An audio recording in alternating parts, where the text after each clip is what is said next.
Então, bom dia. Hoje nós estamos no dia 18 de novembro. Vamos continuar a leitura da Ciência Oculta. Nós paramos na página 265, no finalzinho dela. Vamos fazer uma pequena retrospectiva. Então, nas páginas que nós lemos anteriormente, ele estava falando das cognições imaginativa, inspirativa e intuitiva, como conquistá-las. Então, ele diz que através dos exercícios anímico-espirituais, e, e quando a gente entra na percepção, na cognição imaginativa, a gente tem a percepção desse mundo físico, né? Mas a gente não está mais diante do objeto.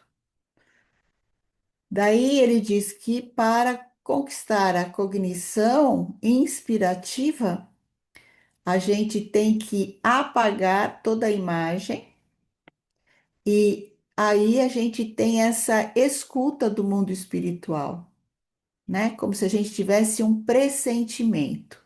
E daí ele pede para tomar cuidado que esse pressentimento tem que estar associado à razão, para que a gente não se perca nos pressentimentos em algo que não é que não tem a razão, né? Não tem o apoio da razão.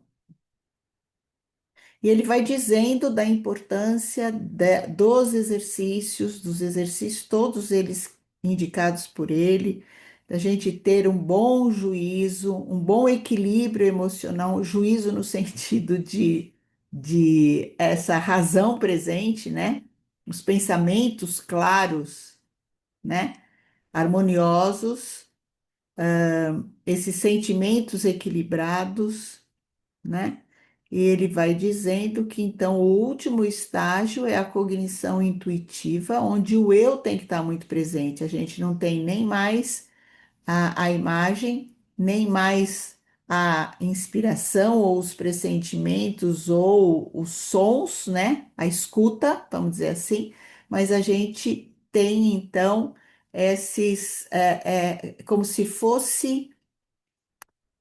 Ele diz que a intuição é como se fossem. A gente tem uma consciência vazia agora, uma consciência que não está vazia, né? Mas que a gente tem como se tivesse um som, a gente percebesse seres agora, né? Ah, e a alma está ativada, nesse sentido, a alma está ativada, né? Então, os cuidados de trabalhar o tempo todo com a gente, no sentido de um desenvolvimento, né? Cuidar sempre desse desenvolvimento, cuidar de fazer todos esses exercícios, os colaterais, os exercícios dos dias da semana, todos os exercícios indicados para ele, para que a gente tenha uma autoconfiança, né, para que a gente desenvolva essa moral a partir da gente mesmo, né, a partir desse trabalho que a gente faz com a gente mesmo. Cris, mais alguma coisa? Não, acho que é isso mesmo. Essa, esse autocuidado, né, nesse caminho para a gente não se perder em fantasias, né? Uhum, Acho que é isso mesmo. tá Bom bom. dia, né, Rita? Bom dia, Ana. Muito bem, Não então sei se vamos. eu falo bom dia ou boa tarde, né? Tão atrasada que eu tô. Tá em tempo ainda. Então vamos lá na página 265, a transformação dos corpos etérico e físico. Alguém quer ler?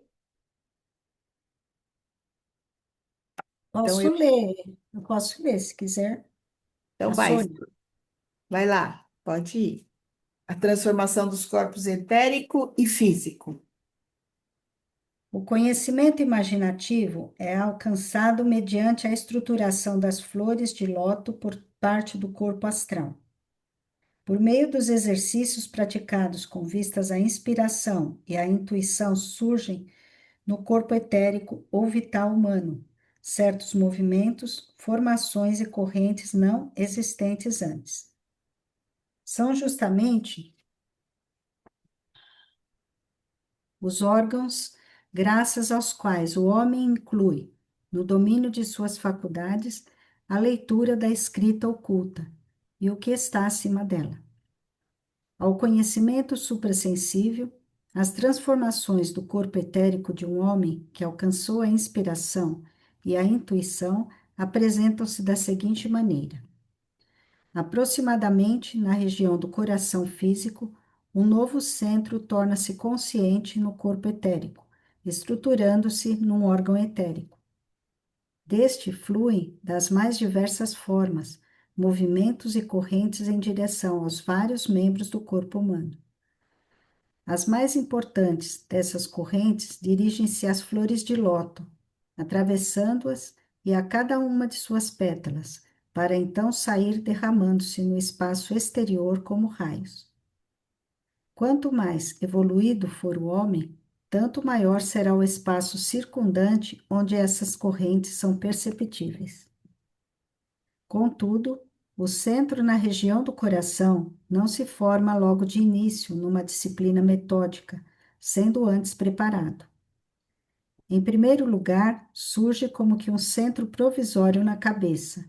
Depois, este se desloca para a região da laringe, estabelecendo-se finalmente nas proximidades do coração físico. Caso o desenvolvimento fosse irregular, o órgão em questão poderia ser formado imediatamente na região cardíaca, mas nesse caso haveria o perigo de o homem, em vez de chegar a uma visão suprassensível, tranquila e objetiva, tornar-se um fanático e visionário.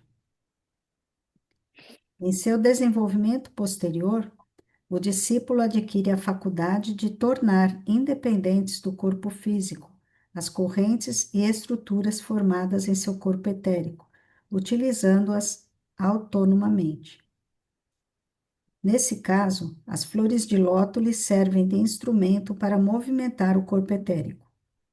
Porém, antes disso acontecer, devem ter se formado, em todo o âmbito do corpo etérico, certas correntes e radiações que o envolvem, como que com uma fina malha, tornando uma entidade encerrada em si mesma. Tendo isso ocorrido, os movimentos e correntes do corpo etérico podem entrar abertamente em contato com o mundo anímico espiritual exterior e ligar-se a ele, de modo que o suceder anímico espiritual exterior e o outro interior, aquele no corpo etérico humano, confluam entre si. Com isso, é chegado o momento em que o homem percebe conscientemente o mundo da inspiração. Esse conhecimento surge diferentemente do conhecimento relativo ao mundo físico sensível. Neste, o homem tem percepções através dos sentidos, formando ideias e conceitos sobre elas. No saber por inspiração, isso não acontece. O que se conhece está imediatamente presente, num só ato. Não existe uma reflexão após a percepção. O que para o conhecimento físico sensível só é obtido em conceitos mais tarde, na inspiração é dado simultaneamente à percepção. Por isso, a pessoa se confundiria com o mundo ambiente anímico espiritual, não podendo distinguir-se dele, caso não houvesse desenvolvido no corpo etérico a malha citada acima. Ao serem executados, os exercícios para a intuição atuam não apenas sobre o corpo etérico, mas até para dentro das forças suprassensíveis do corpo físico. Contudo, não se deve supor que dessa forma ocorram no corpo físico efeitos acessíveis à observação sensorial comum. Trata-se de efeitos que só a cognição suprassensível é capaz de avaliar, nada tendo a ver com o conhecimento exterior. Eles se apresentam como uma consequência da maturidade da consciência, quando esta é capaz de ter vivências intuitivas, apesar de haver eliminado de si todas as experiências exteriores e interiores conhecidas antes. Ora, as experiências intuitivas são sutis, íntimas e delicadas, e relativamente a elas, o corpo físico humano, em seu atual estado evolutivo, é grosseiro e por isso oferece um forte obstáculo ao bom êxito dos exercícios para a intuição. Se estes forem continuados com energia e perseverança, e também com a devida tranquilidade interior, finalmente vencerão os poderosos obstáculos do corpo físico.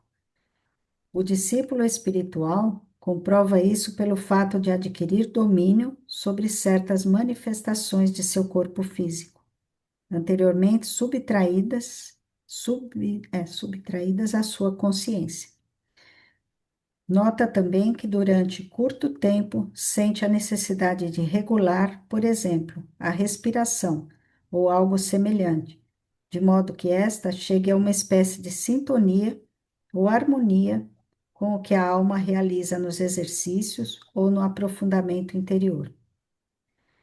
O ideal do desenvolvimento é que não se faça qualquer exercício por meio do próprio corpo físico, nem mesmo esses de respiração, e que tudo o que tiver de ocorrer com ele se produza apenas como uma consequência dos puros exercícios para a intuição.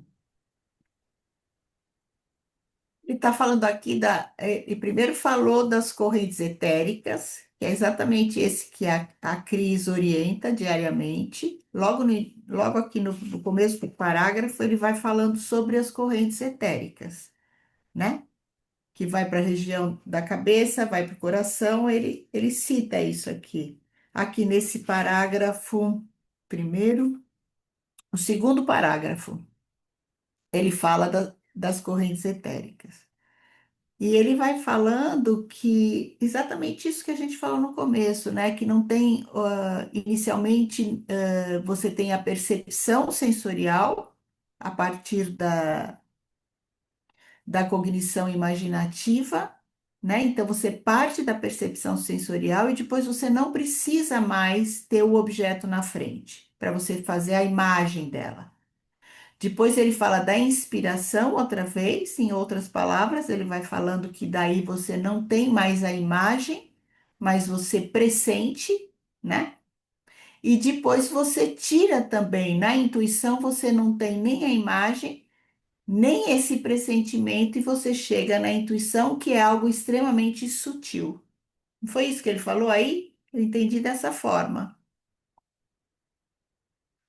né? Então, para associar a respiração, e que é um trabalho de formiguinha, né? Não é que você vai agora saber que você está intuindo, mas é que é um trabalho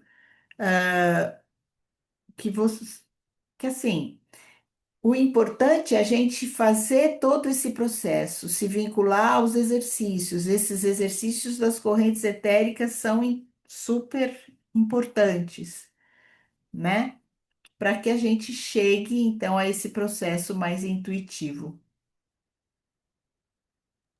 Esse exercício das correntes etéricas a gente pode fazer todos os dias? Deve, né? Pode fazer. Esse parágrafo é o na 266, né? Esse último em desenvolvimento, que ele fala da inspiração. é, que n- Aí lá, não, na 267, logo na primeira frase, né? O que se conhece está imediatamente presente num só ato. Eu entendi que é aquilo que a gente chama de presença de espírito, que está tudo junto. O pensar, sentir e querer, a gente faz. Uhum. Não tem aquela pensei, senti e depois eu faço, tá tudo junto. Sim. Acho É que que sim. normalmente a gente associa essa presença de espírito em casos dramáticos, né? Com drama. Ah, eu vi que a pessoa ia cair, nem pensei, corri, pulei, peguei, segurei lá. Mas penso que é mais do que isso, né? É a nossa atuação no dia a dia, que a gente não se dá conta, não observa muito isso, né? Uhum. Sei se faz sentido, mas pensei isso. Sim. E a gente está fazendo, de alguma forma, né, Cris? Quando a gente está buscando essa cognição imaginativa, a gente está intensificando o nosso pensar. Quando a gente está na cognição inspirativa, a gente intensifica o sentir. E a cognição intuitiva é uma intensificação do agir, né? Então, esse é o trabalho. Quando a Cris fala dessa integração entre pensar, sentir e agir, fica tudo junto e misturado. É que para estudar, a gente estuda tudo separadinho, né? E essa presença de espírito tem muito a ver com a intuição, né? Então, sei lá, você tem um compromisso hoje, vai viajar, mas você amanhece com alguma sensação que te diz não vá viajar.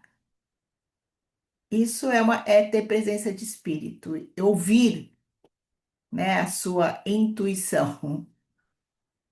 É como se os seres espirituais estivessem soprando para você algo. O seu eu superior está te dizendo alguma coisa. Isso não é fácil, né? Porque a gente fala assim, vai, né? É muito difícil, é muito sutil. Tudo isso é muito sutil. Fala, Ângela. Uma imagem que me veio, né, é como se os exercícios me veio a imagem do afinar um instrumento, né? Os exercícios, entre aspas, são as técnicas de afinação. A partir do momento que o instrumento está afinado, ele pode tocar, né? Ele é tocado. E assim eu percebo, né? Claro, quiçá eu consiga nessa existência começar a afinar alguma coisa para que continue, né, essa afinação ao longo das vidas, porque em algum momento me parece assim que é algo que está dado e passa a ser tocado nesse universo, né? O universo, as correntes, enfim, esse instrumento a serviço, né? Entendeu? Que daí não é mais, eu quero ter uma intuição, não. É como se houvesse uma harmonia mesmo com o todo e aí está a serviço de, né? Não só para a minha vida, ou daquela existência que chegou nesse, não sei nem se é o Budi ou o Atma, né? Mas passa a atuar a serviço do propósito, né? Do amor altruísta, em liberdade, para essa décima hierarquia fazer parte, né, dessa construção. Me veio essa imagem, assim. Não Muito sei se bom, faz sentido, né? faz muito sentido. E o primeiro passo para a gente ir galgando isso é ter uma saúde física, né? Porque se a gente não tem saúde, fica mais difícil. Saúde física, emocional e espiritual. Porque se eu entro nessa coisa desconectada de que eu vi, e se desconecta desse eu, né, dessa razão, né, porque o Steiner fala que tudo está baseado no nosso pensar mesmo, não é uma coisa que você tem que se organizar, não é uma coisa que vem do além, né? Talvez venha do além, mas tem que estar baseado no nosso pensar, né?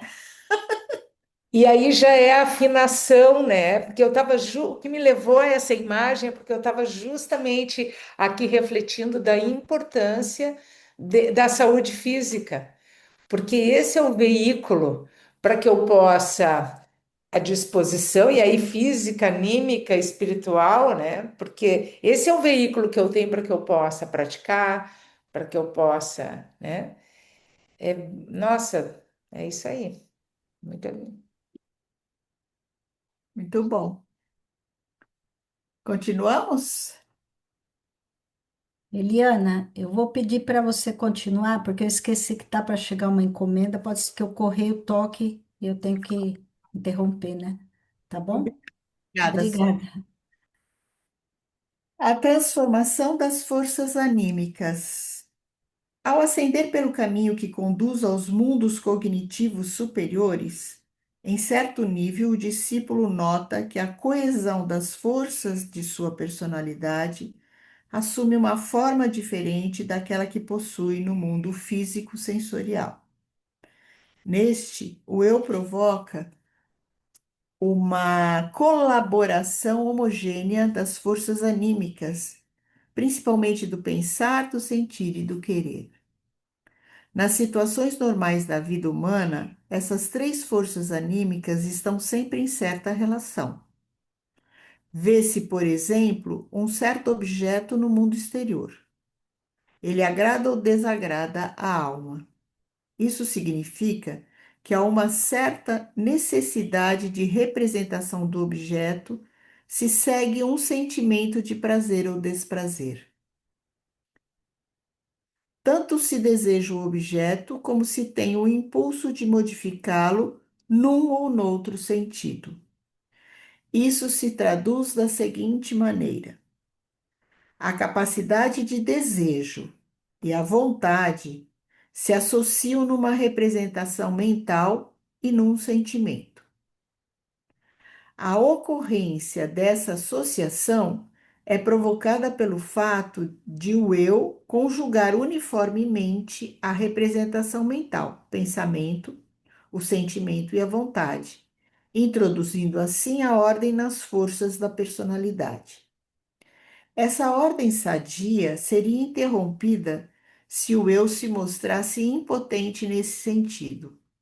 Se, por exemplo, o desejo quisesse tomar outro caminho que não o do sentimento ou da representação mental. Não estaria num estado de ânimo sadio quem, embora pensando ser isto ou aquilo correto, quisesse algo que não lhe parecesse correto. O mesmo ocorreria se alguém não quisesse o que lhe agrada e sim o que lhe desagrada. Então, é mais ou menos o que a gente estava falando um pouquinho antes.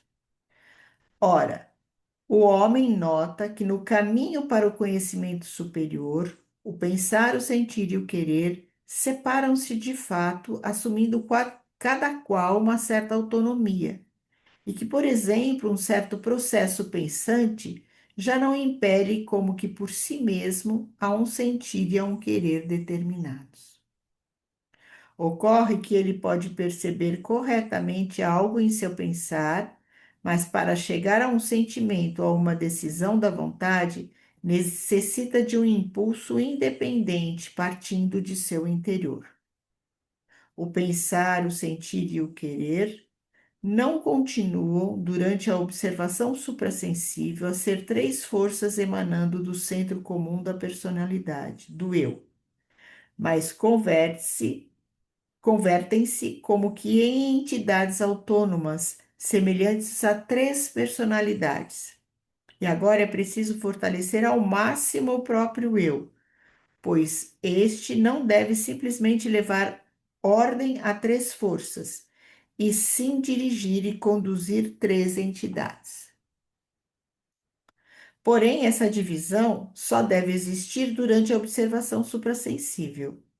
E aqui fica evidente a importância de acompanhar os exercícios para a disciplina superior com aqueles que dão segurança e firmeza à capacidade de julgamento, à vida do sentimento e à vida volitiva.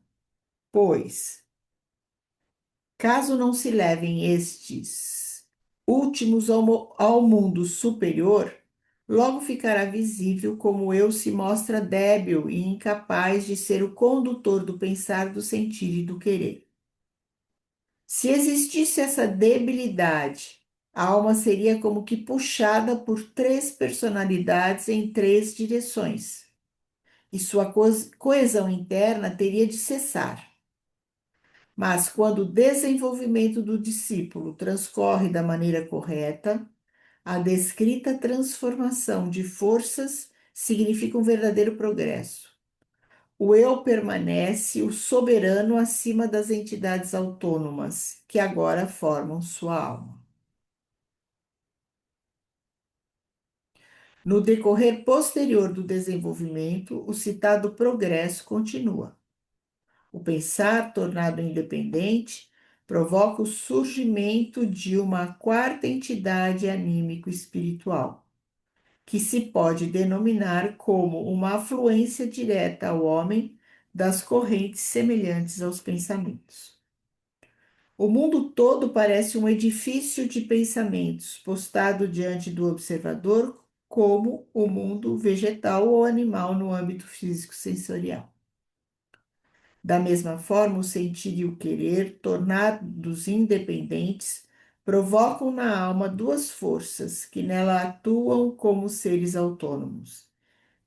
E ainda se acrescenta uma sétima força e entidade semelhante ao próprio eu. Toda essa vivência liga-se ainda Ah, a uma. Helena, desculpa, ficou confuso esse pedaço. Então, o que eu estou entendendo aqui é que a gente intensifica cada um dessas funções. Como eu falei, para a gente chegar a essa cognição imaginativa, você tem que deixar o pensamento autônomo. Eu intensifico isso, eu observo, observo, observo, até que longe da imagem, né? Não, desculpa, até que longe do objeto eu tenho essa imagem. Eu não preciso mais do objeto. Eu não preciso mais ter a percepção sensorial. Eu tenho a imagem. Então eu desenvolvo essa cognição imaginativa a partir dessa intensificação do pensar, ou seja, eu torno esse pensar autônomo. Assim que eu estou entendendo dessas palavras que ele está É dizendo. porque ele fala desse pensar independente, e primeiro ele fala dessa autonomia do pensar e sentir e querer, como se fossem três entidades distintas. Para chegar às cognições.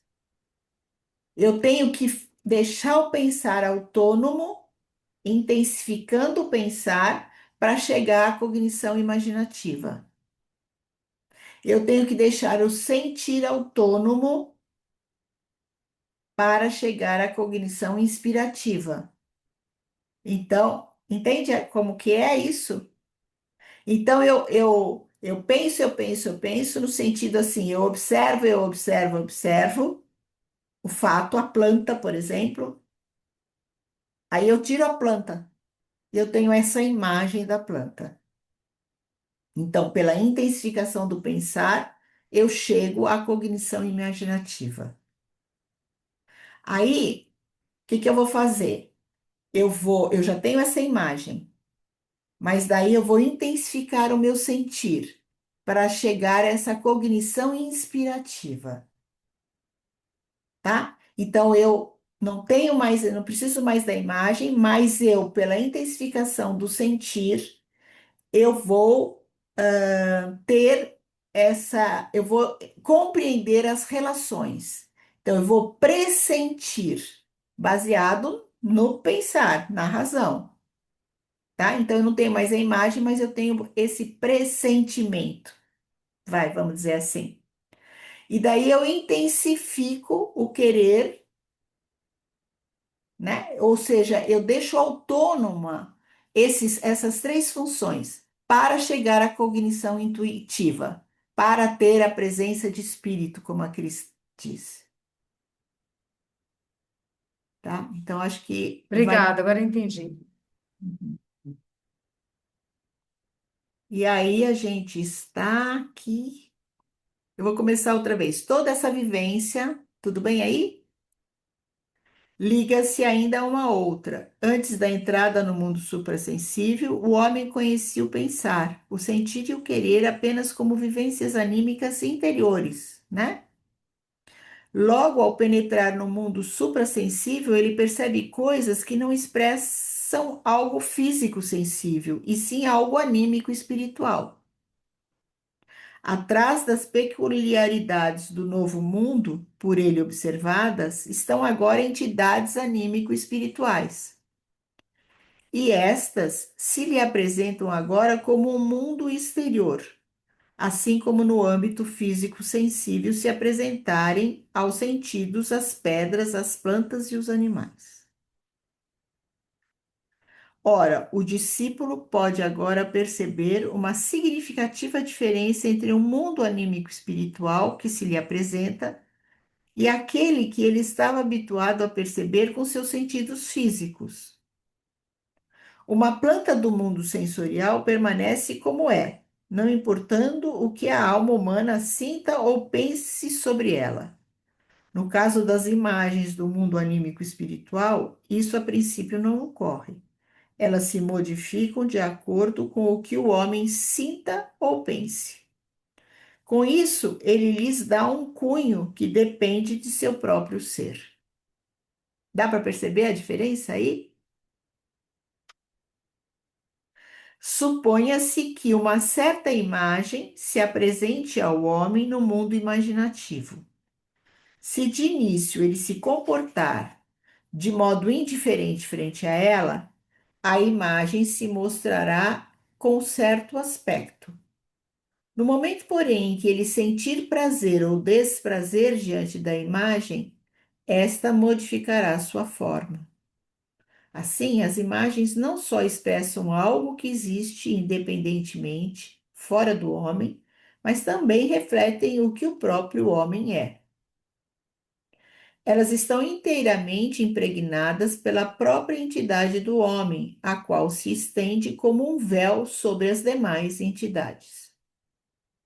Então, embora uma entidade real se encontre à sua frente, homem vê não essa imagem, e sim sua própria produção. Assim, na verdade, ele pode ter diante de si algo absolutamente verdadeiro e, não obstante, ver algo falso. Aliás, isso não acontece apenas com relação ao que o homem percebe em si como sua própria entidade. Tudo o que existe nele interfere nesse mundo. Por exemplo, o homem pode ter tendências ocultas que, devido à educação e ao caráter, não se evidenciam na vida. É no mundo anímico espiritual que elas atuam, sendo que este adquire particular colorido graças ao ser integral do homem, independentemente do quanto este saiba ou não desse mesmo ser. Tudo bem? Muito bem. O próximo item é o pequeno guardião do limiar. Vamos? Para continuar a progredir, depois dessa etapa do desenvolvimento, é necessário que o homem aprenda a distinguir entre si próprio e o mundo espiritual exterior. Quem sou eu e o que o mundo está me dizendo, né? Cumpre eliminar todos os efeitos da própria individualidade sobre o referido mundo anímico espiritual circundante. Não se consegue isso a não ser adquirindo um conhecimento daquilo que se leva para esse mundo novo. Trata-se, portanto, de ter primeiramente um verdadeiro e profundo autoconhecimento para poder perceber de forma pura o mundo anímico espiritual circundante.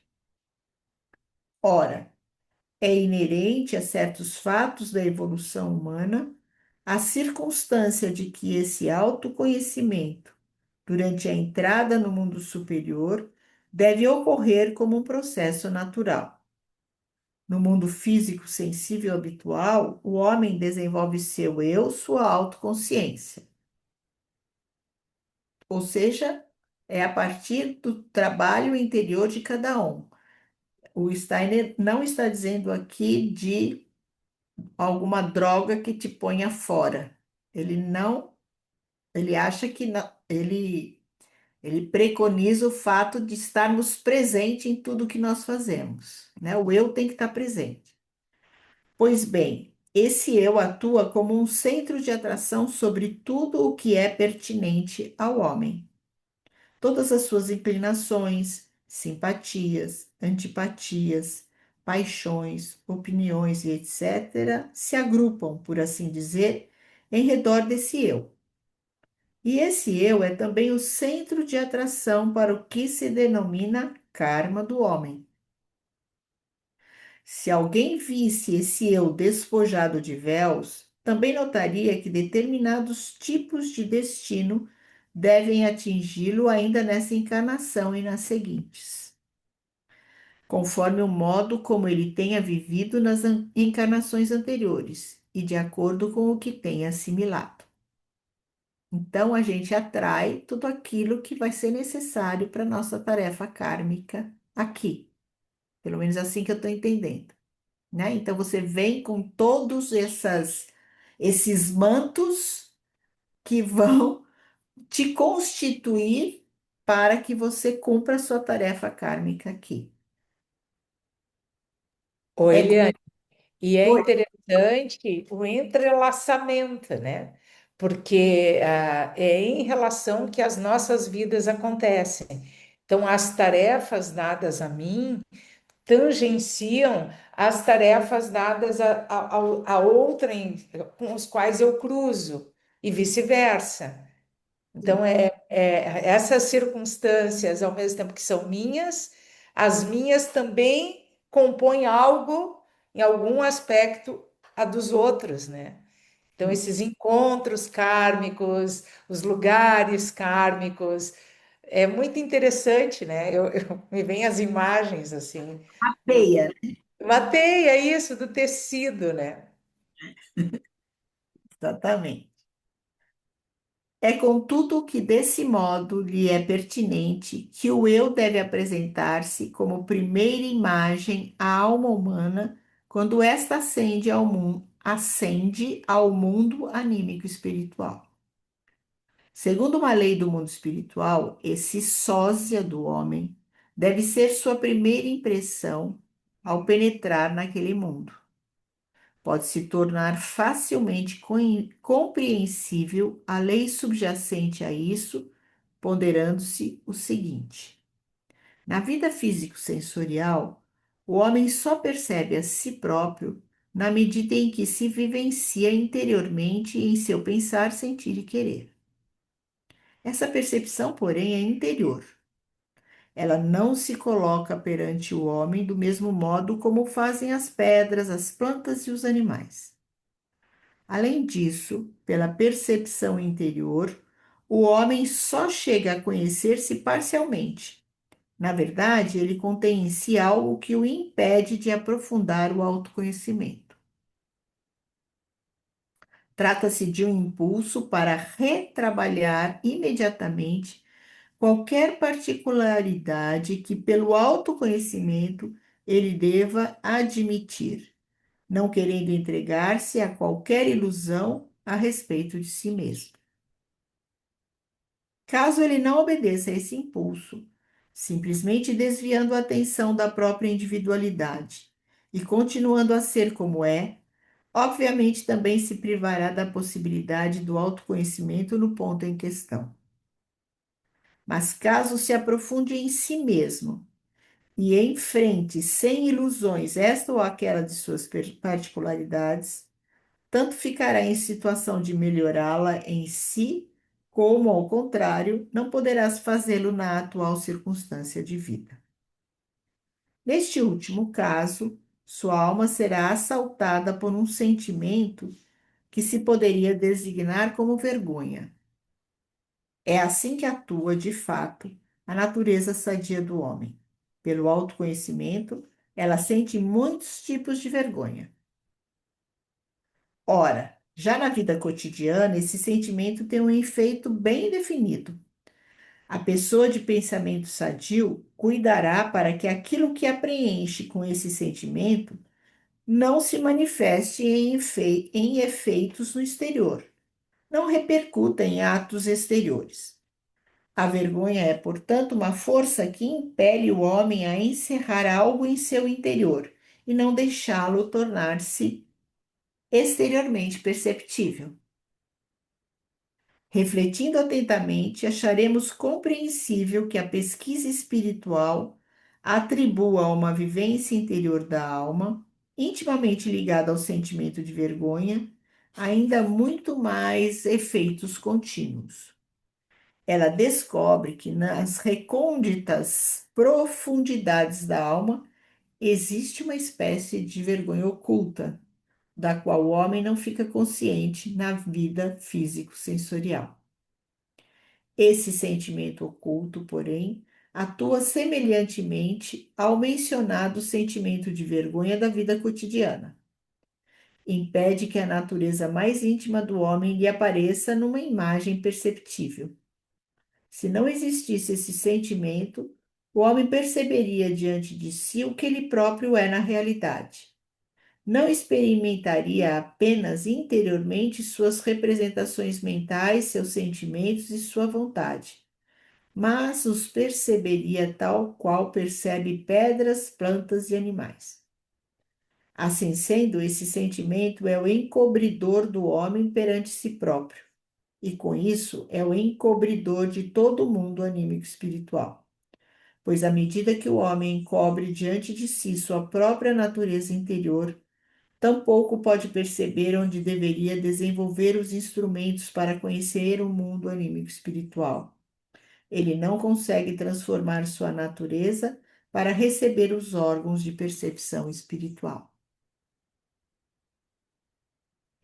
Quando, no entanto, mediante a disciplina metódica, o homem trabalha para adquirir esses órgãos de percepção, surge diante dele como primeira impressão o que ele próprio é. Ele percebe seu sósia, seu duplo, sua sombra. Essa autopercepção não deve ser separada da percepção do mundo anímico espiritual restante. Na vida cotidiana do mundo físico sensível, o sentimento caracterizado atua de modo a fechar continuamente diante do homem a porta para o mundo anímico espiritual. Se o homem quisesse dar um único passo para penetrar nesse mundo, esse sentimento de vergonha imediatamente ativado, mas não manifesto à consciência, ocultaria a porção do mundo anímico espiritual que deseja aparecer. Os exercícios caracterizados, porém, desencobrem esse mundo. O que ocorre é que esse sentimento oculto atua como um grande benfeitor do homem, pois tudo que, sem disciplina científico-espiritual, se adquire em termos de juízo, vida afetiva e caráter, não habilita o homem a supertar, sem mais nem menos, a percepção da própria natureza em sua verdadeira forma. Mediante essa percepção, ele perderia todo o sentimento de si mesmo, toda a autoconfiança e toda a autoconsciência. Para isso não ocorrer, deverão novamente contribuir as providências que, ao lado dos exercícios para o conhecimento superior, o discípulo tomará para o cultivo de seu juízo sadio, de seus sentimentos e de seu caráter. Tudo bem? Essa questão da vergonha, primeiro eu tinha entendido que era algo benéfico, que nos traz reflexão, mas agora eu estou achando que não é, ficou confuso para mim. Quer falar, Cris? É quase como uma autoproteção, né? É como se a gente tivesse que, sabe, no processo de aprender a caminhar, tem um desequilíbrio necessário para aprender a caminhar, mas logo reequilibra. Me veio a imagem assim, que a gente, por uma autoproteção, para que esse caminho se autossustente, quem perde todos os véus e enxerga tudo é quase como uma doença, uma loucura, leva essa pessoa para uma loucura. Então, é ir aos poucos, nesse desequilíbrio, reequilibrando, né? É um amadurecimento. É essa a imagem que me vem, para poder suportar e continuar evoluindo. Desculpa, Cris.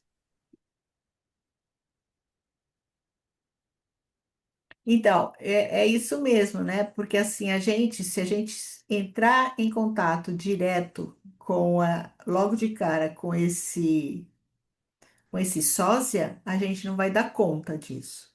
Então, isso vai ter que ser trabalhado gradativamente. Porque a gente já leu em outro livro que o sósia, esse duplo, esse guardião do pequeno limiar, né? Do pequeno limiar, ele tem uma imagem horrenda, que é a nossa própria imagem, daquilo que está lá guardadinho e que a gente ainda não desvendou, e que isso tem que ser desvelado gradativamente, né? Para que a gente vá se dando conta de quem é este ser, que sou eu mesma. E é interessante, né, meninas, assim, daí a importância, né, desse cultivo do mundo espiritual pelas, vou botar entre aspas, práticas, né, mas esses, ah, o cultivo do Cristo em nós, o Micael, as festas cristãs, entre aspas, não as festas em si, mas aquilo que elas podem fortalecer em nós, é como um anteparo, me vem assim, né? Todo um cuidado que a gente mesma, em liberdade e amor, tem que buscar, porque senão a gente não suporta, né? Esse guardião, esse pequeno guardião, né, do limiar, ele é o que tu disseste, é nós, então é uma coisa horrenda. Mas a gente tem lapsos dele, a gente se dá conta na vida, que é o que nos envergonha, né, quando a gente se dá conta. Meu Deus, olha só. A gente quer, né, tô falando de mim, como é uma leonina com ascendente Áries, quero resolver tudo já. E aí, pá, vem uma paulada, uma sombra que se apresenta, uma coisa de. Vai devagar. Olha a humildade. Né? Enfim, É isso. É por aí. E agora, Vamos parar por aqui, já tá, tem só mais um minutinho, então, aonde a gente parou, podemos começar na página 273 da próxima vez, é isso? isso. Tá ótimo. Muito bom. eu acho que parou ali, né, que essa, só para eu marcar, a disciplina metódica e ordenada É, proporciona ao homem como que espontaneamente os conhecimentos, é isso, né?